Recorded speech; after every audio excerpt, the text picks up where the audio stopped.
آپ کے علم میں ہوگا کہ اس وقت دنیا کی کل آبادی سمجھی جاتی ہے 6 ارب یعنی 600 کروڑ. اس میں کم سے کم 120 کروڑ مسلمان ہیں امت مسلمہ. گویا کہ ہر 5واں انسان جو ہے دنیا میں وہ حضور صلی اللہ علیہ وسلم کا کلمہ پڑھتا ہے. اتنی بڑی تعداد. اس کے ساتھ ہی کتنا بڑا علاقہ جو ہے اس زمین کا وہ اللہ تعالیٰ نے اس امت کے قدموں تلے رکھا ہے. اگر آپ نے نقشہ دیکھا ہو دنیا کا تو آپ کو معلوم ہونا چاہیے کہ شمال میں جو بہت بڑا یہ نظر آتا ہے سائبیریا اور روس کا علاقہ، یہ سب غیر آباد ہے.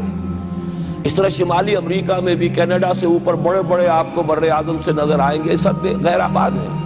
جو آباد علاقہ ہے دنیا کا اور جو زرخیز علاقہ ہے دنیا کا، اس کا کتنا بڑا حصہ ہے کہ جو امت محمد صلی اللہ علیہ وسلم کے قدموں تلے. انڈونیشیا ملائیشیا سے چلے آئیے، اس کے بعد مسلسل چاہے کہیں مسلمان اقلیت میں تھوڑے بہت ہیں، لیکن پھر بنگلہ دیش آتا ہے، بڑی عظیم اکثریت کا ملک ہے. پھر بھارت میں اگرچہ اقلیت میں ہے لیکن 20 کروڑ مسلمان بھارت میں اس وقت ہے. پھر جو پاکستان سے شروع ہوا سلسلہ، افغانستان، ایران، چلتے جائیے ادھر ترکستان، چینی ترکستان، روسی ترکستان، پھر آگے چلیے عالم عرب، افریقہ کا پورا شمالی علاقہ، افریقہ کا تقریباً سارا وسطی علاقہ. یہ سب کیا ہے؟ کتنا بڑا رقبہ ہے اور ہر طرح کی نعمت اللہ نے دی ہے.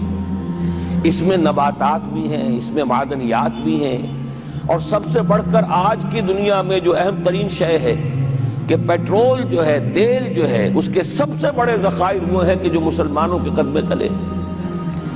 اتنی تعداد میں ہونے کے باوجود، اتنے وسائل کے پر بظاہر قابض ہونے کے باوجود، سوال یہ ہے کہ کیا آج دنیا میں امت مسلمہ کو عزت حاصل ہے یا یہ ذلیل ہے؟ اسے غلبہ حاصل ہے یا مغلوب ہے؟ اسے کوئی دنیا میں وقار حاصل ہے یا یہ بالکل بے وقار ہو کر رہ گئی؟ یہ بات ہے جو ہمارے سمجھنے کی ہے. آج کیوں ذلیل کہ کل تک نہ تھی پسند گستاخی فرشتہ ہماری جناب میں. اس وقت صورت یہ ہو چکی ہے، آپ کو معلوم ہے کہ ہر جگہ پر پسماندگی کا نشان مسلمان ہیں. ہمارے سارے وسائل پر دوسروں کا قبضہ ہے. ایک ہی شے رہ گئی تھی تیل، خلیج کا تیل، اس پر بھی آ کر امریکہ کی فوجیں ان کے سر پر بیٹھ گئی ہیں. سارا کا سارا تیل اب ان کے قبضے میں ہے. ادھر خلیج کے دہانے کے دونوں طرف وہ اپنے مورچے بنا رہے ہیں تاکہ یہاں کسی کا داخلہ نہ ہو سکے. بڑے بڑے جتنے لوگ ہمارے ان سب کی دولت ان کے پاس ہے. کہنے کو تو سلطان آف برونائی دنیا کا امیر ترین آدمی ہے، لیکن دولت ہے کہاں اس کی؟ انویسٹڈ تو وہی ہے، اسی کے بینکوں میں ہے، انہی کی کمپنیوں میں ہے. کسی کے پاس کچھ نہیں ہے. سعودی عرب کے کوئی ڈالرز ہیں تو کہاں ہیں؟ جیسے شہنشاہ ایران کا جو اثاثہ تھا، سرمایہ تھا، جو سارا کا سارا انہوں نے جو ہے وہ فریز کر لیا. تو یہ دولت تو ساری وہی ہے. کہنے کو ہے کہ آپ کے اکاؤنٹ میں اتنا روپیہ ہے، لیکن سوال یہ ہے کہ وہ اکاؤنٹ فی الواقع کس کے قبضے میں ہے؟ پھر آپ کو معلوم ہے کس طریقے سے مسلمانوں کے ساتھ سلوک ہو رہا ہے. ہر جگہ پر جہاں چاہیں، جس طرح چاہیں انہیں ستا لیں. اور ان میں بھی سب سے بڑھ کر جو بات میں آپ سے کہوں گا، آج دنیا میں جتنے بڑے پیمانے پر محمد عربی صلی اللہ علیہ وسلم کی توہین و تذلیل ہوئی ہے، پوری انسانی تاریخ میں نہیں ہوئی. رشدی نے کتاب لکھی، بدترین حملے کیے. کیا رنگیلا رسول کتاب تھی جو لکھی تھی کسی ہندو نے، جس کو کہ ایک مسلمان نے پھر خنجر گھونپ کر اور ہلاک کر دیا تھا. وہ تو کچھ بھی نہیں تھی. اس کتاب کو رنگیلا رسول کو 100 سے ضرب دیجئے تو یہ کتاب بنتی ہے سیٹنک ورسز، اور وہ ملینز نہیں بلینز کی تعداد میں شائع ہوئی. اس کے خلاف احتجاج اگر کسی نے کیا ہے تو ان کے اوپر جوتے پڑے ہیں، ان پر ڈنڈے پڑے ہیں. پوری مغربی دنیا اس کے پیچھے آ گئی ہے، سپورٹ کیا ہے.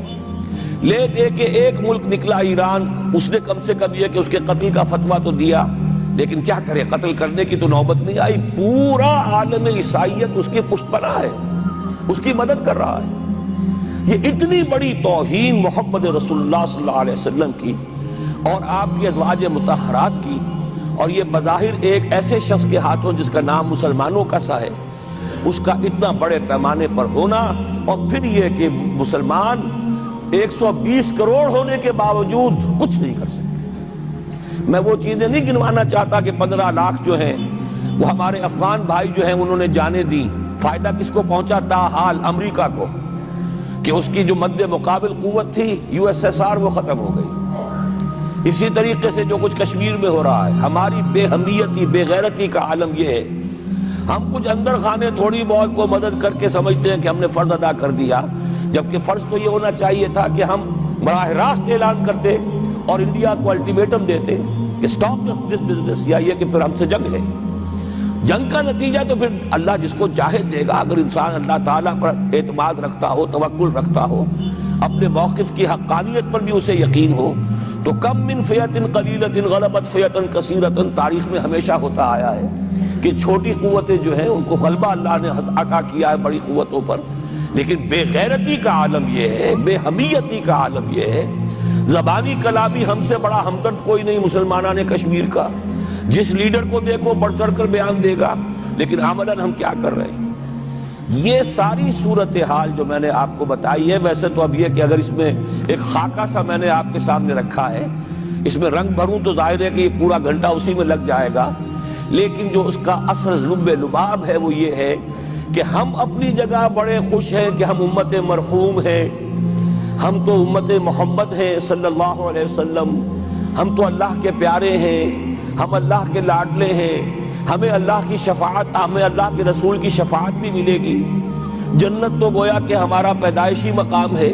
یہ سارے جو بھی ہمارے ذہنوں کے اندر ہیں خیالات، اور یہ جو ہمارے من گھڑت عقائد ہیں، آپ سوچئے کہ جب ہم جو آبجیکٹیو کنڈیشنز ہیں، گیون کنڈیشنز ہیں، جو سامنے کے حالات ہیں، ان سے جب تقابل کرتے تو معاملہ بہت مختلف ہے۔